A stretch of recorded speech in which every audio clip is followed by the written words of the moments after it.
रानू चिड़िया की नई नई शादी हुई थी। आज उसका अपने ससुराल में पहला दिन था। उठ गई रानू तुम? जी मानो जी। माँ रसोई में भोजन बना रही है, जाओ माँ का हाथ बटा दो। जी मानो जी, मैं जाती हूँ। रानू चिड़िया रसोई में जाती है।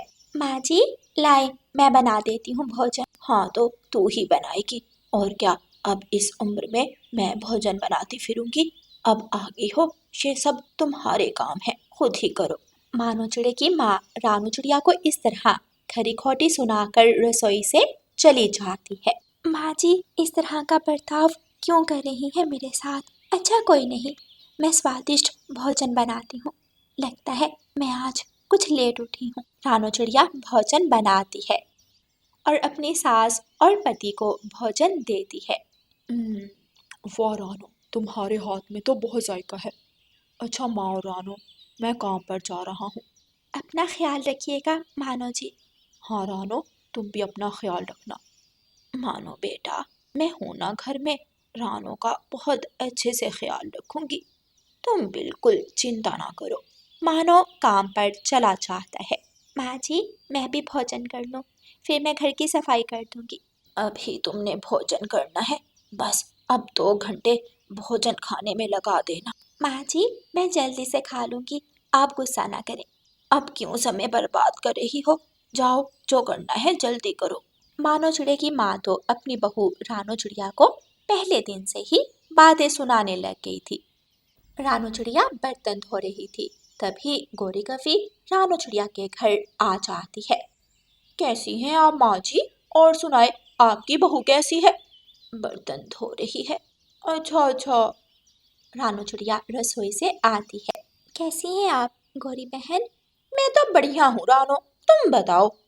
जी गौरी बहन, शुक्र है ऊपर वाले का। रानो, अब क्या खड़ी होकर बातें सुननी है तुमने हमारी? जाओ गोरी के लिए चाय बना कर लाओ। जी माँ जी। रानो चिड़िया चाय बनाने रसोई में चली जाती है। रसोई में गोरी कवि और सास चिड़िया की आवाजें आ रही थी। ये कैसी बहू ढूंढ लिया आपने? इसकी चोंच तो मुझे कुछ बड़ी लग रही है। मेरी पसंद की होती तो देखती, पता नहीं मानो को इसमें क्या पसंद आ गया। रानू चिड़िया को ये सारी बातें सुनकर बहुत दुख होता है। आखिर माँ जी मेरे साथ ऐसा बर्ताव क्यों कर रही है? रानू चिड़िया गौरी कवि को चाय लाकर देती है। अरे बहू, तुम तो लकीर की फकीर निकली। ये नहीं कि मेरे लिए भी चाय बना दो। वो माँ जी, अभी सुबह तो आपने पी थी, मुझे लगा। क्या लगा तुम्हें कि बूढ़ी ने दोबारा चाय पीकर क्या करना है? माँ जी ऐसी तो कोई बात नहीं। अभी रानू चिड़िया ने अपनी बात पूरी नहीं की थी कि रानू की सास बोल पड़ती है। अब क्यों सर पर खड़ी हो गई? जाओ मेरी नजरों के सामने से चली जाओ। अच्छा माँ जी, मैं चलती हूँ। सारा दिन रानू चिड़िया को उसकी सास खरी खोटी बातें सुनाकर गुजार देती है। आखिर रात को मानो चिड़ा घर आ जाता है।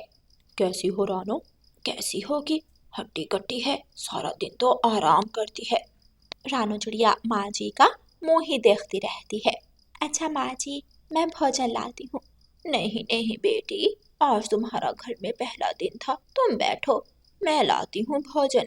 माँ जी का ये रूप देखकर तो रानू चिड़िया हैरान हो जाती है। ऐसे ही दिन गुजरते गए।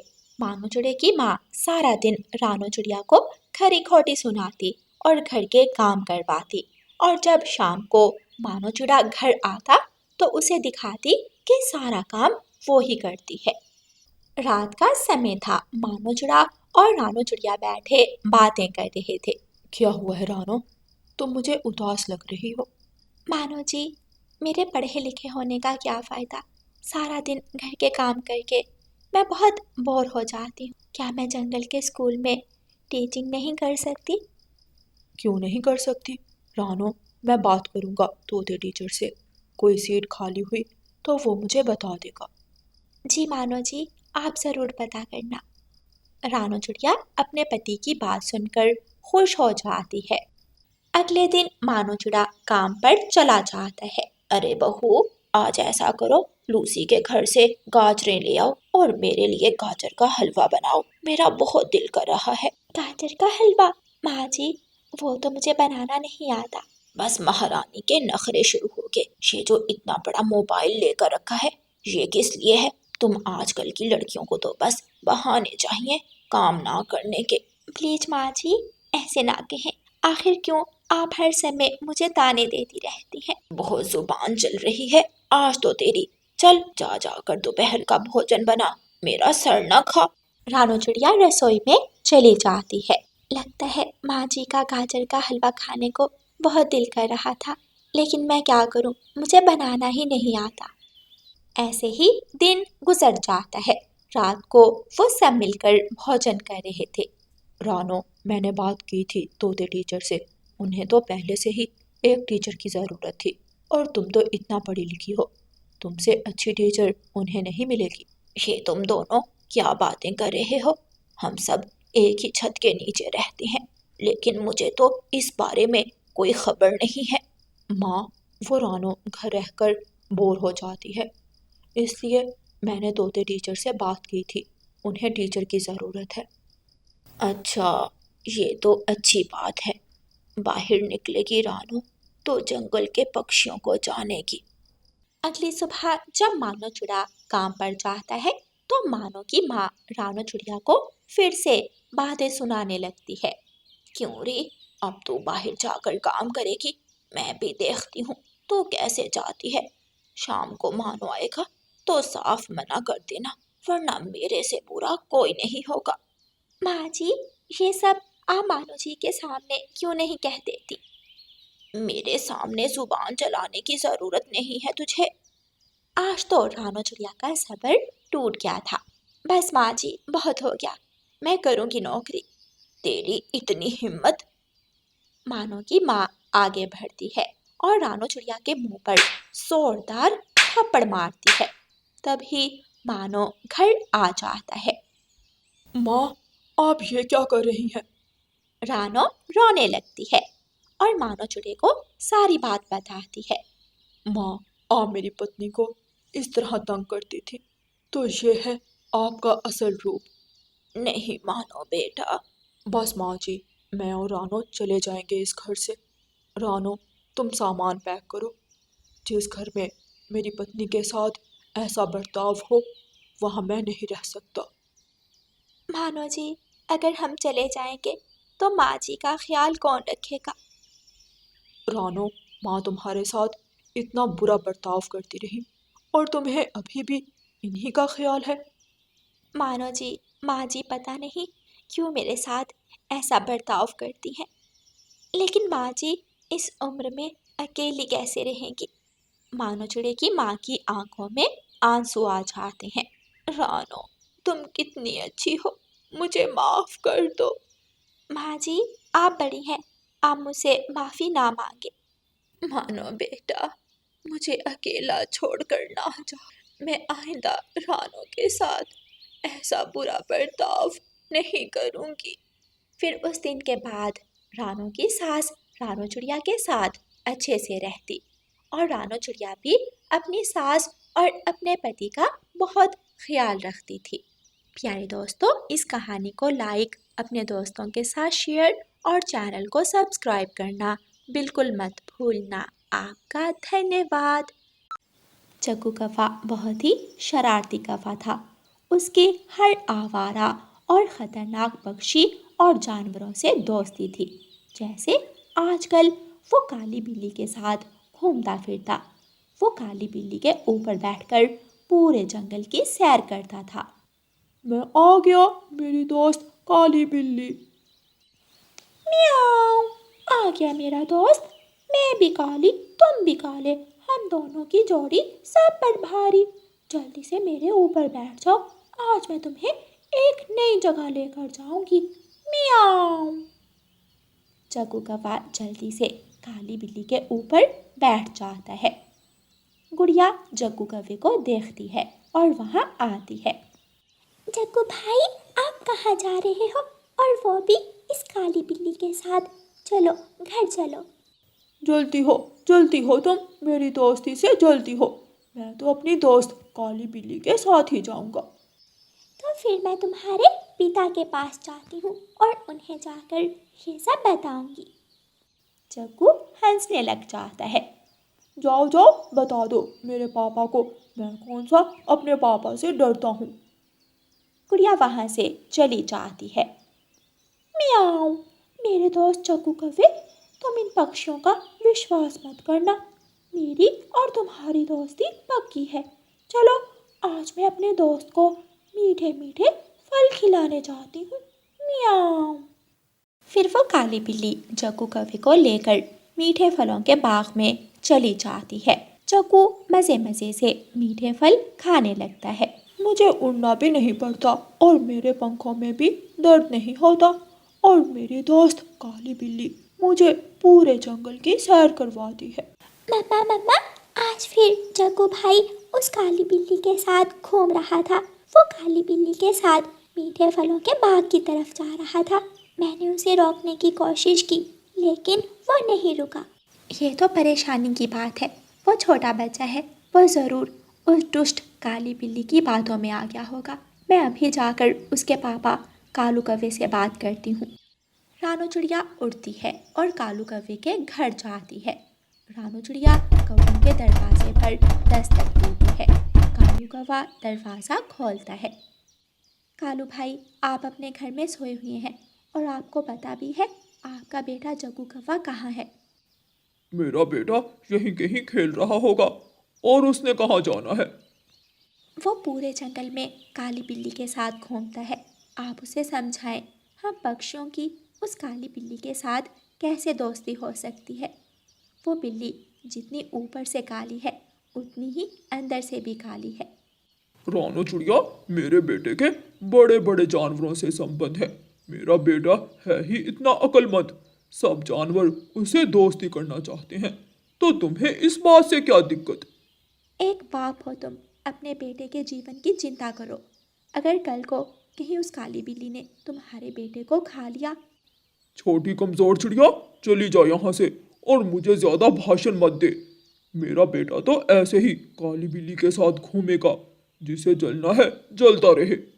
ऐसे कहकर कालू कौवा जोर से दरवाज़ा बंद कर लेता है और रानू चिड़िया भी उदास होकर वहाँ से चली जाती है। शाम हो जाती है। जग्गू कौवा भी वापस घर आ जाता है। आ गया मेरा बेटा? हाँ पापा, आज मेरी दोस्त काली बिल्ली मुझे मीठे फलों के बाग में ले गई थी।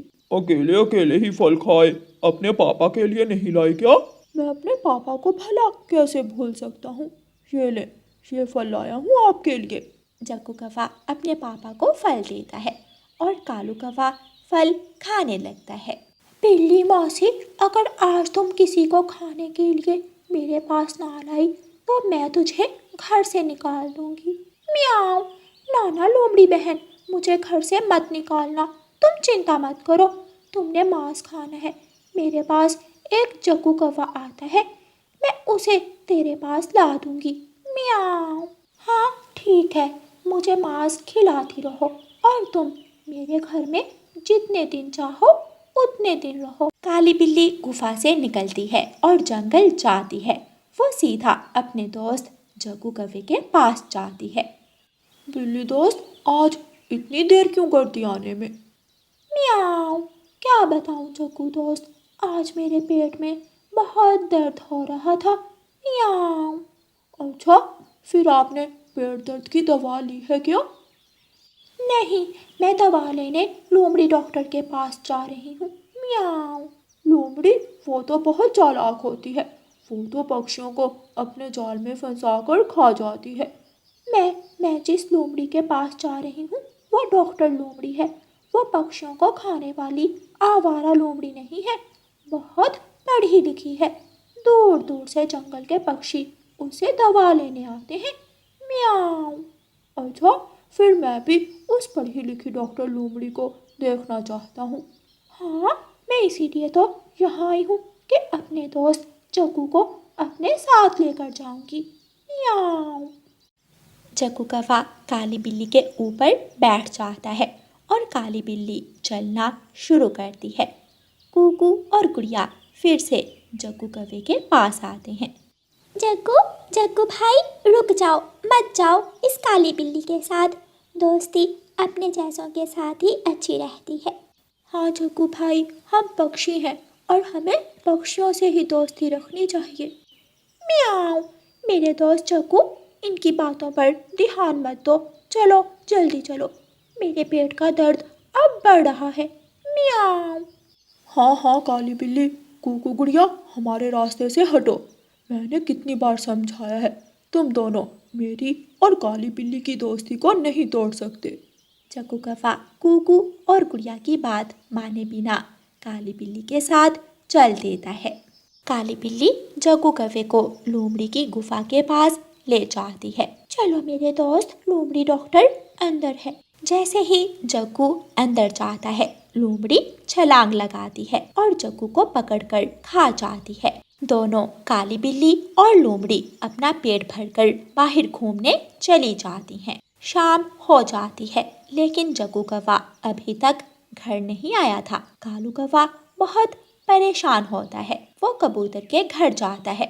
कबूतर यार, मेरा बेटा अभी तक घर नहीं आया, कहीं वो तुम्हारे बेटे के साथ तो नहीं है? नहीं कालू कौवे, मेरा बेटा तो आज घर से बाहर ही नहीं गया। कालू कौवा परेशान होकर तोते के घर जाता है, लेकिन जग्गू वहाँ भी नहीं था। फिर कालू कौवा रानो चिड़िया के घर जाता है। रानो चिड़िया, क्या तुम्हें मेरे बेटे का पता है? गुड़िया जल्दी से बोलती है। कालू अंकल, आज फिर जग्गू उस काली बिल्ली के साथ था और वो उसे लोमड़ी की गुफा की तरफ ले जा रही थी। पहले तो मेरा बेटा घर आ जाता है, आज पता नहीं कहाँ है, अभी तक नहीं आया। चलो कालू भैया, जहाँ गुड़िया ने बताया है वहाँ जाकर देखते हैं। दोनों कालू कौवा और रानो चिड़िया लोमड़ी की गुफा की तरफ जाते हैं। गुफा खाली थी। दोनों गुफा के अंदर जाते हैं। कालू कौवे की नज़र कुछ काले पंखों पर पड़ती है। मेरा बेटा, ये पंख तो मेरे जग्गू बेटे के हैं। मेरा बेटा मुझे छोड़कर चला गया। गंदी दुष्ट लोमड़ी खा गई मेरे बेटे को। मैं कैसे जीवन गुजारूंगा अपने बेटे के बिना? कालू भैया, मैंने आपको समझाया भी था कि जग्गू का खतरनाक पशु पक्षियों के साथ घूमना बंद करें, लेकिन आपने मेरी एक बात भी नहीं सुनी। देखें, आपकी गलती के कारण आज आपका बेटा चल बसा। तुम सही कह रही हो चिड़िया, मैंने अपने बेटे को नहीं समझाया। आज अगर मैंने अपने बेटे को रोका होता तो वो मेरे पास होता। कालू कौवा बहुत रोता है, लेकिन अब कहाँ कुछ हो सकता था। अब कहाँ उसका बेटा वापस आ सकता था। प्यारे दोस्तों, इस कहानी को लाइक, अपने दोस्तों के साथ शेयर और चैनल को सब्सक्राइब करना बिल्कुल मत भूलना। आपका धन्यवाद।